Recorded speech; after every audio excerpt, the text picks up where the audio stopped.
peace must be our goal and our guide. And all that we strive for as a human family, dignity and hope, progress and prosperity, depends on peace. But peace depends on us.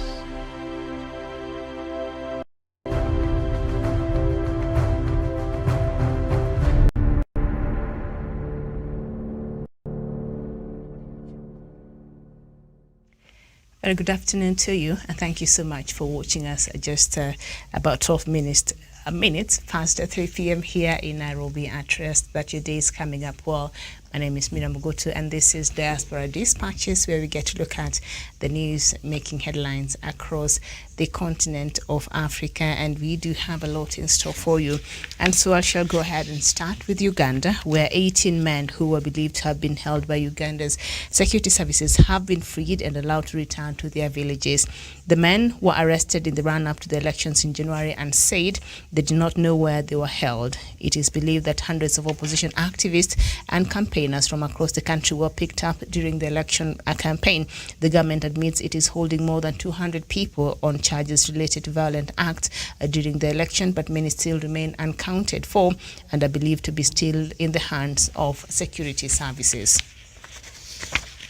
And then we head over to Sudan, where Sudan's cabinet has approved an initiative by the United Arab Emirates to mediate on the border dispute with neighboring Ethiopia, as well as on the row over a mega dam being constructed on the Nile.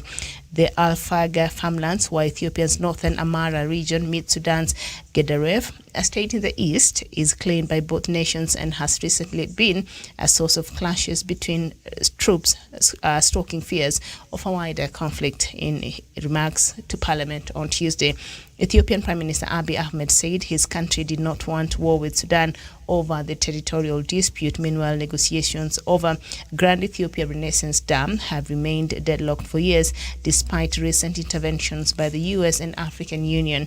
Ethiopia opposes any external parties other than AU in the mediation of the dam dispute. And I don't usually agree with Ethiopia in a lot of some of the decisions there Prime Minister Abiy Ahmed makes, but on this one I think I agree with Ethiopia.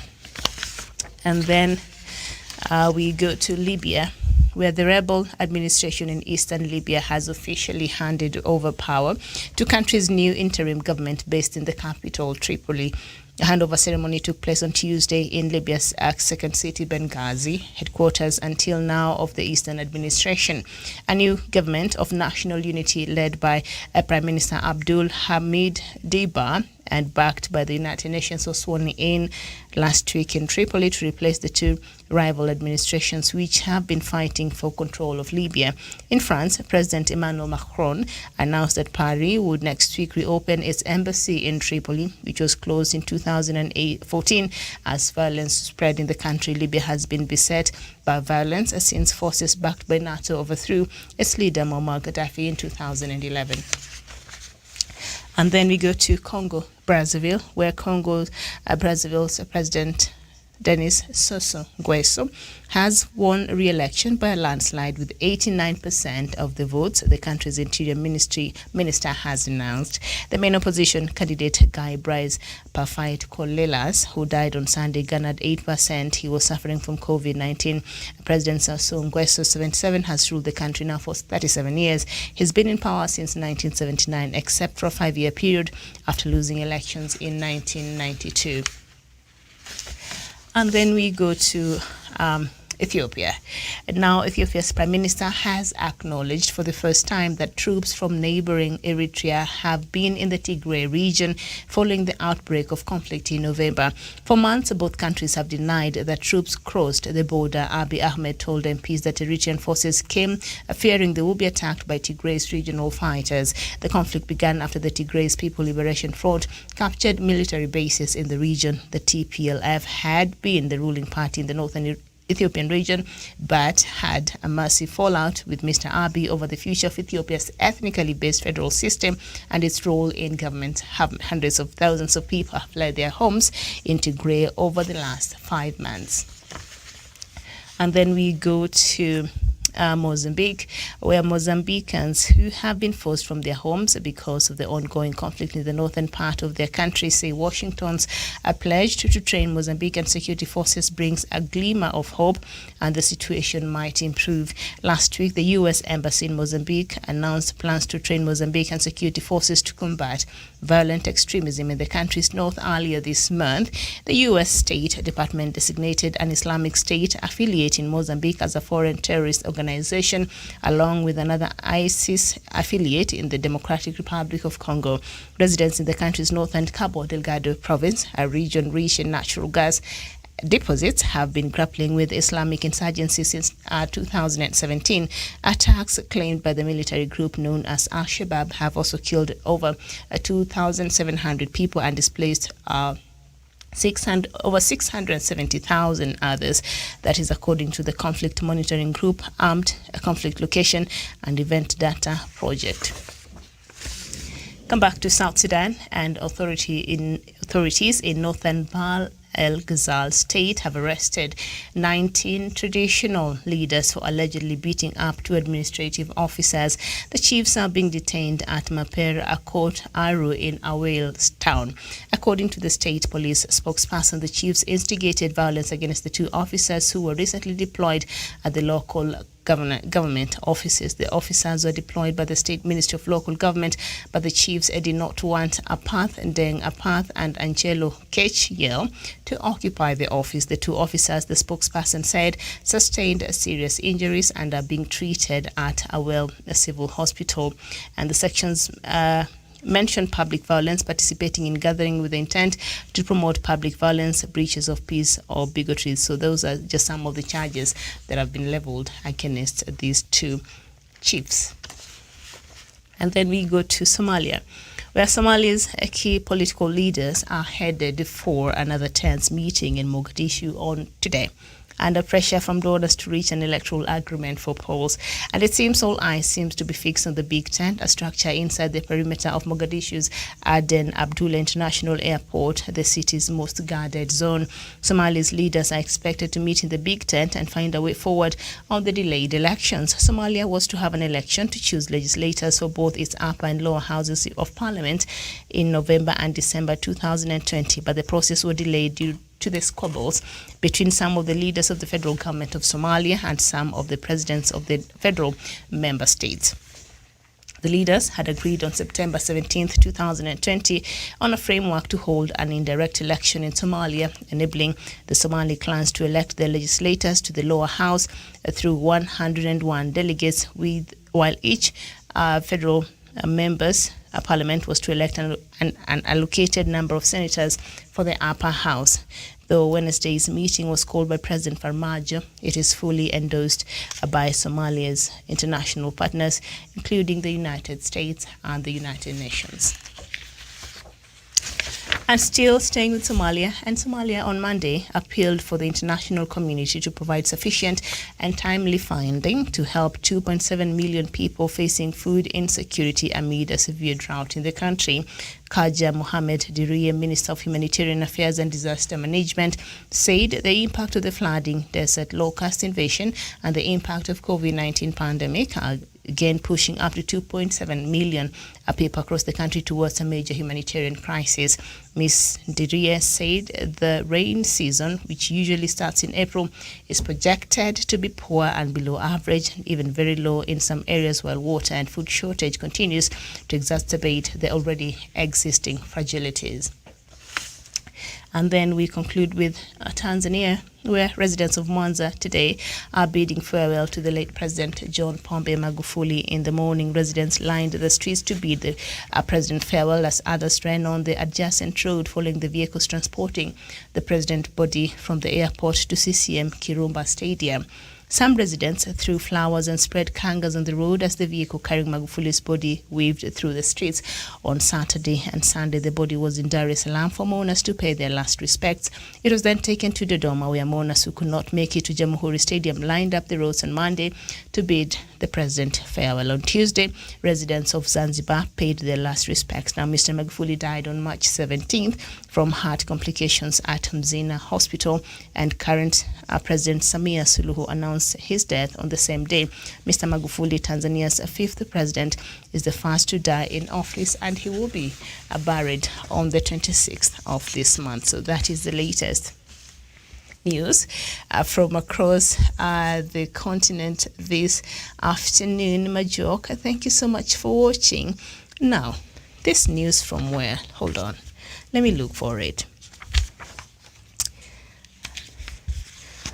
Of now, this row that has been between Sudan, Ethiopia, and Egypt. Remember the Grand Renaissance dam that Ethiopia completed building last year, and Egypt did not want Ethiopia to fill it up, but Ethiopia went ahead and filled it up anyway, and I think it did fast of the filling last year in June, and so Ethiopia is waiting for the long rains I think in June again this year to complete its second phase of filling that dam, because this dam is expected to generate a lot of electricity to power a lot of houses there and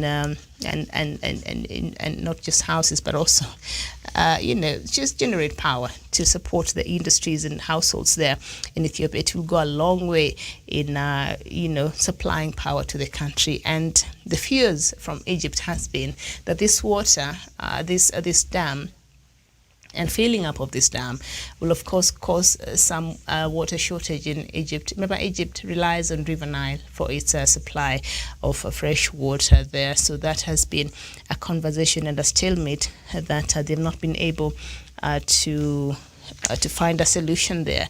But now, Sudan's cabinet, I remember Sudan has been a little passive when it comes to this Grand Renaissance disagreement there. But recently we've been seeing it becoming very, very active and vocal about it, because it's not really especially affected so much with the flow of the water to the Grand Renaissance Dam in Ethiopia. And so Egypt is the one that has been very vocal and has been opposed to the filling of this dam. So now there seems to have been another problem also here in Sudan. And now Sudan's cabinet has approved an initiative by the United Arab Emirates to mediate on the border dispute with neighboring Ethiopia, as well as on the row over a mega dam being constructed on the Nile. So this is the problem I do have with bringing in the United Arab Emirates to mediate on this border dispute between two African countries. And I think I did have the same problem last year. Last year, President Cyril Ramaphosa of South Africa was the chairperson of African Union. He didn't get to do much. I think COVID-19 just came and rained on the party there. But before then, we had Fattah al-Sisi, the president of Egypt. All right, I don't know. I just had a good lunch, so my mind is just lazy here this afternoon, but I'm trying.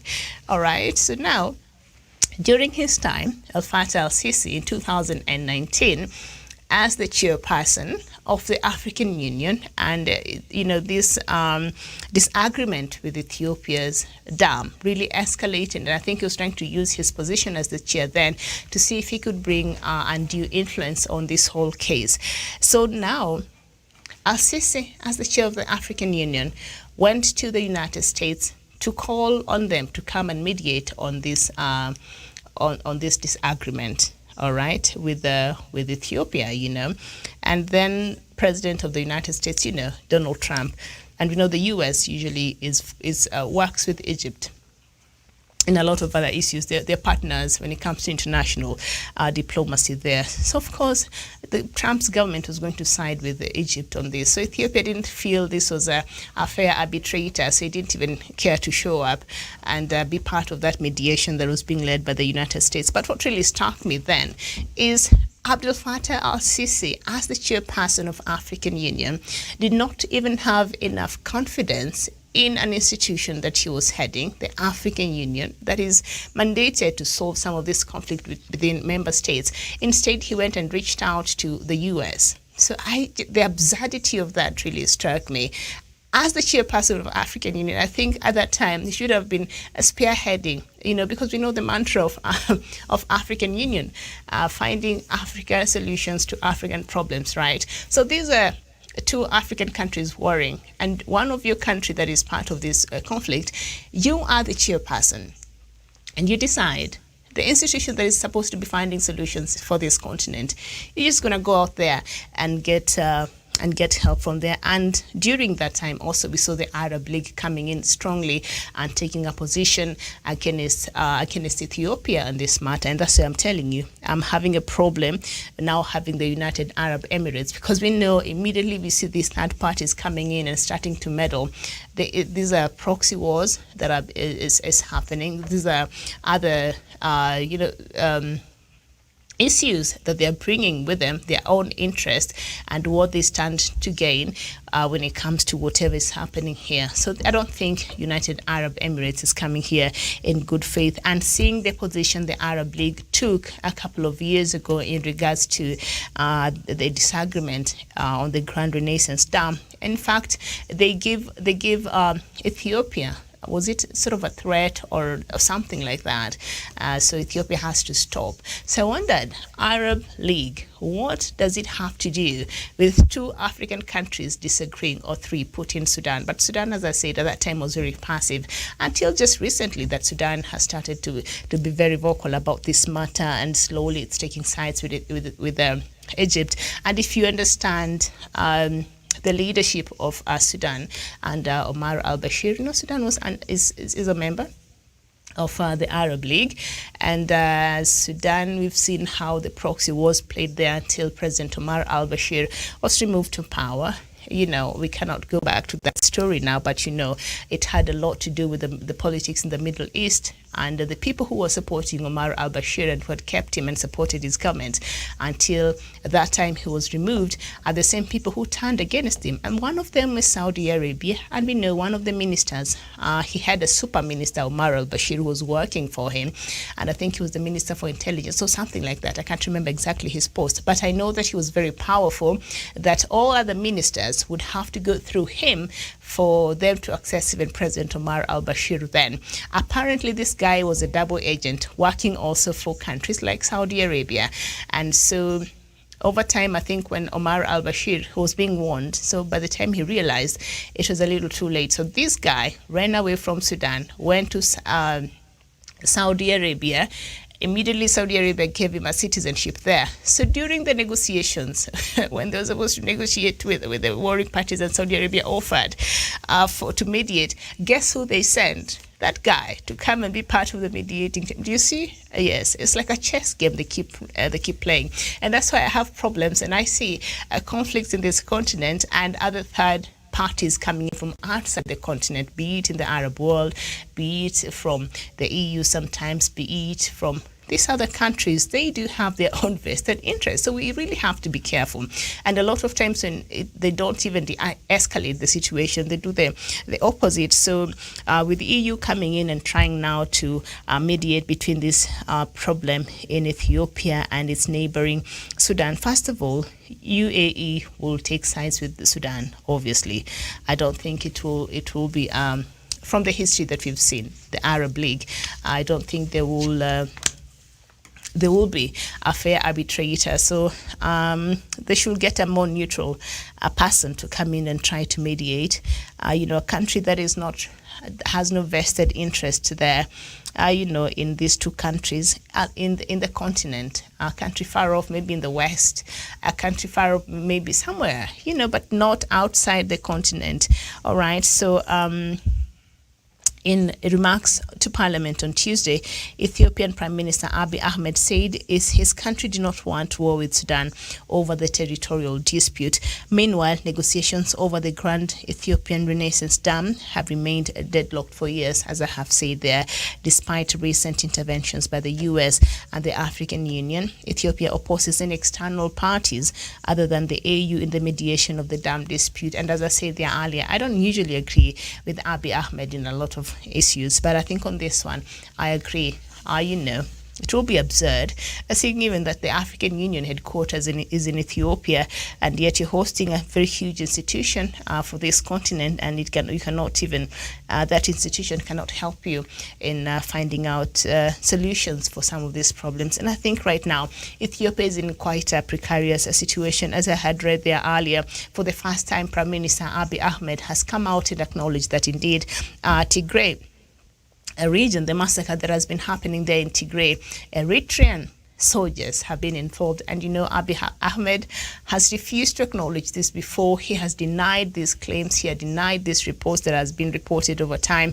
Eritrean government, Isaias Afwerki too, has come out and refuted this claim. So now I think after proof and that report that was presented to the United Nations, Abiy Ahmed has come out and said, you know what, yes indeed, Eritrean soldiers were part of the soldiers that were massacring people there in Tigray, which I think is quite sad. And this union, I think it has become the union of unholy between Abiy Ahmed and Isaias Afwerki. Remember, before Abiy Ahmed came into power, these two countries are not really getting along. Matter of fact, the border that separates these two countries had been closed for years. There were no movements.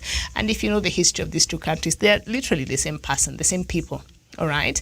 And so the relationship was quite sour. So Abiy Ahmed was credited, for trying to bring peace with its neighbor there, Eritrea.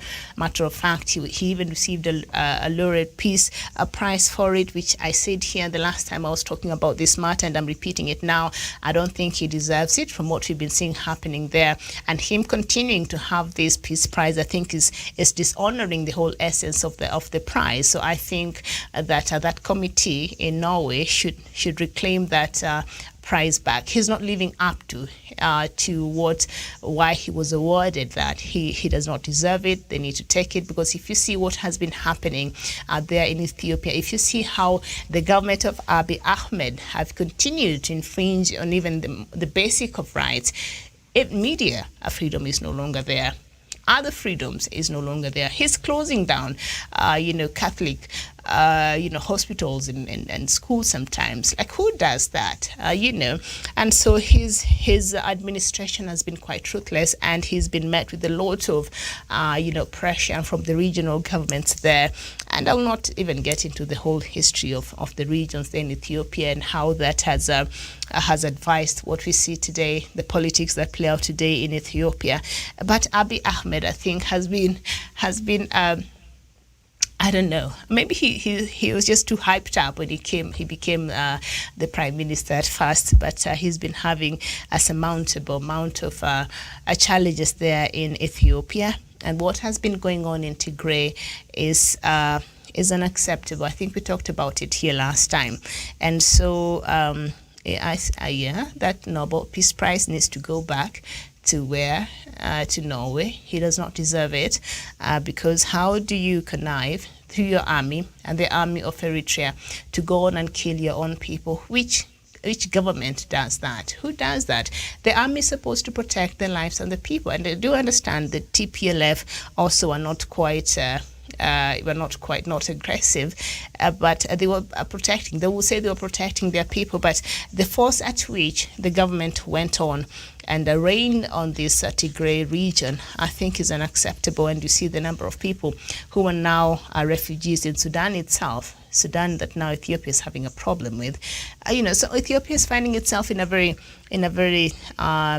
interesting position, because also it has created some problem between it and Kenya here. So as we have just been drawn into some conflict there, and you've seen how Kenyan planes, I think 2 or 3 times last year, were shot in Somalia by Ethiopian forces, I think twice, and there's evidence to that. So it's I think there's something going on there in Ethiopia.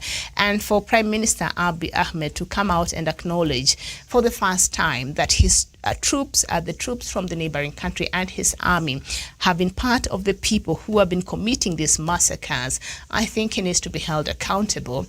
I think that Isaias Afwerki also, I think Eritrea has been sanctioned so much. I don't think he cares anymore. He's just closed up in his own country there, Isaias. He really does not care. But for Ethiopia, I think that it was a country to reckon with in this region. And so for Abiy, he's been refuting these claims. Because he locked out the media, could not access. He locked out humanitarian assistance, could not go to the Tigray region until a couple of days ago. And those who went there were went there very guarded, especially the humanitarian assistance there. And women have been raped there, children have been killed, a lot of things that have been happening there. And it's a disaster in the Tigray region. So I think he needs to be held accountable. He needs to be held accountable, absolutely. And that Nobel Peace Prize does not need to stay in his house one more night. He needs to return it. That is my position. Not that it matters, but that is just how I feel. All right, so France will reopen its embassy in the Libyan capital next Monday. In Tripoli next Monday. French President Emmanuel Macron revealed this when he received the new president and vice president of the Libyan Presidential Council at the Elysee Palace on Tuesday. The gesture signifies support of the interim government. Macron added that the priority is to lead the country towards the December elections. He also said France and its allies would ensure that all foreign fighters, particularly those from Russia and Turkey, leave Libya as soon as possible. Okay, I think I'll just keep an eye here and see how that will play out, because we know that France is quite a factor there when it comes to this war that has been happening there in Libya. And was it 2 years ago, in 2019? You remember when the Italian deputy prime minister accused France, said enough is enough. France is one of the people who are fueling this conflict in Libya, and they called out France. And I remember it was an uproar, and you would understand why Italy would feel the way it felt, because Italy, its biggest source of oil had been Libya, all right, is Libya.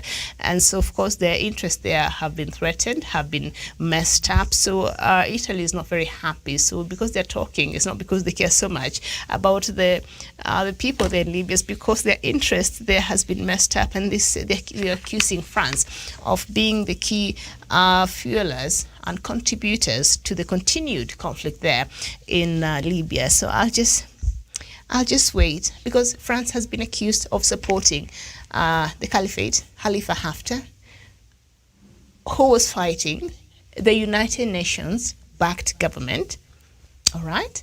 And when you talk about the United Nations-backed government, that means this is a resolution that was passed by the United Nations Security Council, right?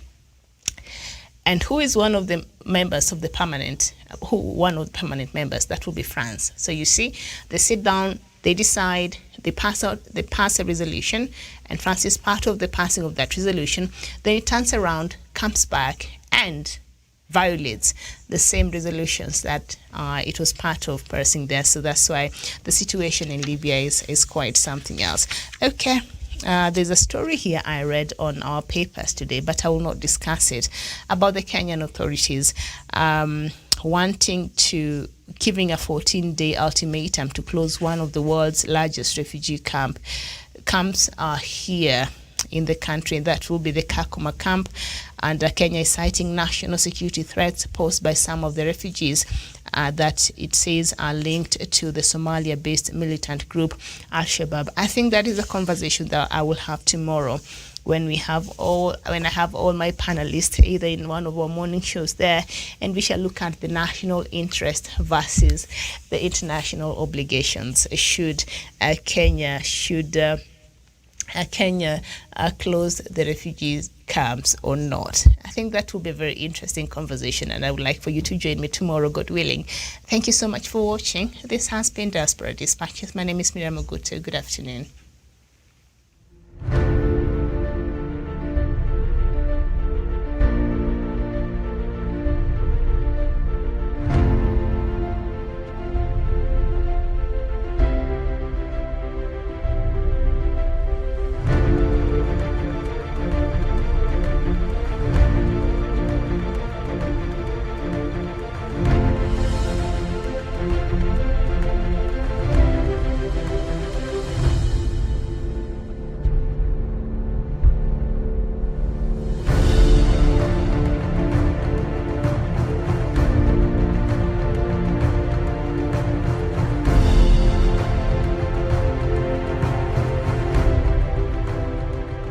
Peace must be our goal and our guide. And all that we strive for as a human family, dignity and hope, progress and prosperity, depends on peace. But peace depends on us.